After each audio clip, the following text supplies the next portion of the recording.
그래서 그 제품을 사용한 아가들 중에 기도가 약간 눌리면서 무리가 돼서 사망사고가 몇 건 일어났었고요. 그 이후에 2024년에 결국 회수 조치가 되었었어요.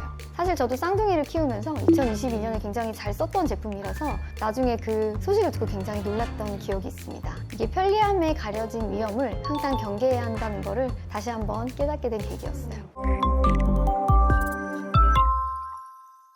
원장님, 그 시중에 나와 있는 육아용품들을 보면은 육아는 장비빨이라는 말이 실감날 정도로 부모를 편하게 해준 제품들이 되게 많아요. 근데 오늘 주제는 좀 무겁습니다. 우리가 편리함 때문에 무심코 쓰는 육아용품 중에 아이에게 치명적일 수 있는 것들이 있다고 들었거든요. 네, 안녕하세요. 닥터맘입니다. 오늘 주제가 금지 육아템이라서 조금 자극적으로 들으실 수도 있는데요. 그만큼 부모님들이 꼭 아셔야 되는 중요한 내용들이에요. 아이의 안전하고 직결된 문제인 만큼 조금 진지하게 얘기를 드려보겠습니다.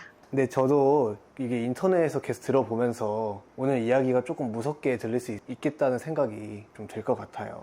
네, 근데 뭐 이게 위험할 수도 있다는 거지 다 100% 그런 일이 일어나는 건 아니기 때문에 너무 걱정하시지는 않으셔도 될 것 같아요. 다만 이게 편리한 것도 좋지만 그보다는 수백 수천 배 더 중요한 게 애기의 안전이기 때문에 오늘 이 영상이 우리 애기들이 좀 더 안전한 환경에서 자라는 데 도움이 되었으면 좋겠습니다. 그러면은 제가 첫 번째 아이템 한번 먼저 알려드릴게요. 거의 모든 부모님들 매일 쓰는 아이띠 혹시 아실까요? 이거는 아이를 품에 안고 있는 것을 안전하다고 생각했는데 아니라고 했거든요. 왜 그런가요? 네, 이게 아기띠에서 아기가 떨어지는 추락사고가 굉장히 꾸준하게 있어요. 특히 사고의 대부분이 아직 몸을 잘 못 가누는 12개월 아기 영아들한테서 발생을 하고요. 특히 뇌진탕이나 두개골 골절 같은 중증 외상으로 이어지는 경우가 있어서 각별하게 주의를 해주시는 게 필요합니다.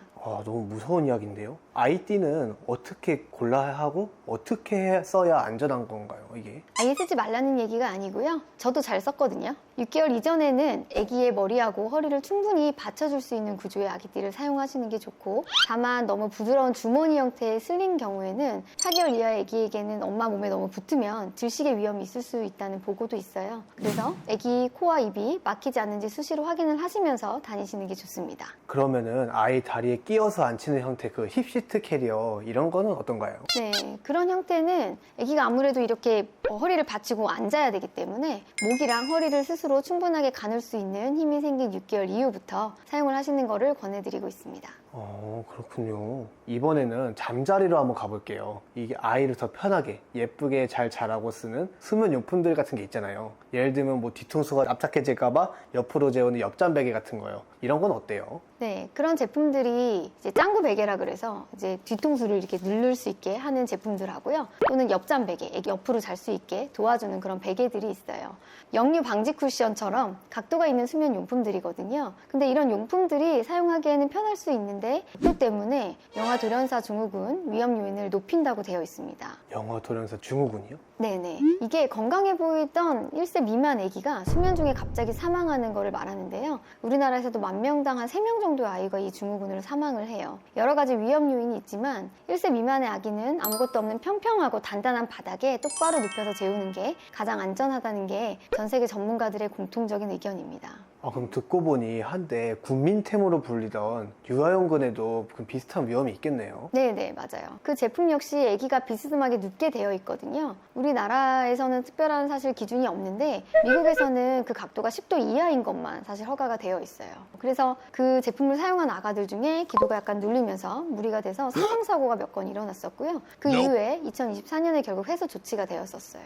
사실 저도 쌍둥이를 키우면서 2022년에 굉장히 잘 썼던 제품이라서 나중에 그 소식을 듣고 굉장히 놀랐던 기억이 있습니다. 이게 편리함에 가려진 위험을 항상 경계해야 한다는 거를 다시 한번 깨닫게 된 계기였어요. 진짜 정말 이게 한때 국민팀이었어서 되게 상을 많이 썼는데 이런 사건이 있었다니 저 정말 충격적인데요. 그러면은 마지막으로 이것도 정말 논란이 많은 육아템인데 보행기 있잖아요. 예전에는 아이들 걸음마떼기하고 집집마다 다 있었어요. 저도 사용한 적이 있었고. 이런 것도 괜찮은 건가요? 하지만 보행기가 걸음마에 도움이 된다는 거는 대표적인 오해예요. 오히려 보행기에 의존하게 되면서 정상적인 근육 발달을 방해해서 거기가 더 늦어질 수도 있습니다. 걷기가 늦어진 거 외에 더 큰 위험이 있다고요? 네네. 사실 소아과 학회에서는 보행기를 추천하고 있지 않아요. 사실 이제 움직이는 위험 요소로 봐야 되거든요. 아기가 보행기를 타고 다니다가 턱이나 계단에서 굴러 떨어지거나 그래서 골절이나 머리 외상을 입는 사고도 굉장히 흔하고요. 또 키가 닿지 않던 식탁보를 잡아당기거나 해서 뜨거운 국그릇이 아기한테 이제 쏟아져서 화상을 입기도 합니다.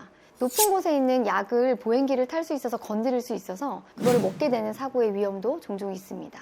정말 상상만 해도 아찔한 사고들이네요. 네, 맞아요. 이것처럼 보행기는 잠시 부모를 편하게 해줄 수는 있는데 아기가 너무 많은 사고 위험에 노출을 시키기 때문에 저는 사용하지 않는 거를 강력하게 권고를 합니다. 오늘 이야기를 듣고 나니까 이게 편리함 뒤에 숨겨진 위험들이 정말 많다는 걸 알게 됐어요. 이게 부모님들이 한 번 더 경각시험을 갖게 되는 계기가 될 것 같네요. 네, 제가 오늘 말씀드린 내용 때문에 너무 불안하진 않으셨으면 좋겠어요. 사실 저도 다 썼던 아이템들이고 저는 아무 문제 없이 잘 썼거든요. 아기가 항상 안전한지 자세하게 쳐다보고 계속 관찰을 해주시면 사실 크게 위험하지 않을 수는 있으나 이런 위험성이 있다는 거를 한 번 더 생각해 보시는 게 좋을 것 같아요. 그래서 육아용품을 고르실 때 이게 정말 우리 아기에게 안전한가 한 번 더 생각해 보는 것만으로도 많은 사고를 예방할 수 있을 것 같습니다. 오늘 정말 중요한 말씀 감사드립니다. 아기에게 가장 좋은 환경은 화려한 용품이 가득한 게 아니고 사소한 위험 요인이 없는 안전한 환경일 거예요. 우리 아이들의 안전한 성장을 응원하면서 오늘 영상을 마치겠습니다. 감사합니다.